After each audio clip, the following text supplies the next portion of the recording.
গৌতম, বাড়ি ফিরছিস? হ্যাঁ ভাই। চোপতায় তুঙ্গনাথ থেকে নিচে নামছি। রাস্তাটা কেমন এখন? দেখিস গড়িয়ে পড়ে যাস না। রাস্তা দেখিয়ে দে ঢুকছি।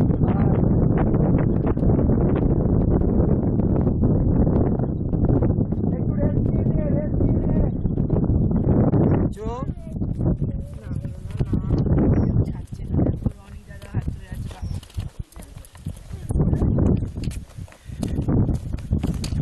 আয়।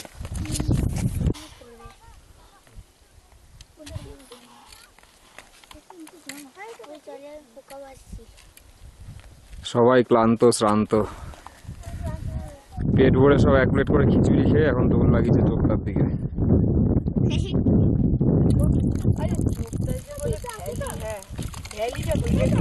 এইগুলো এগুলো সবই তো ভ্যালি তো।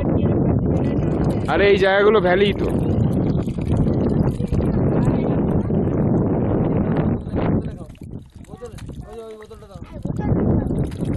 বোতলে দাও না।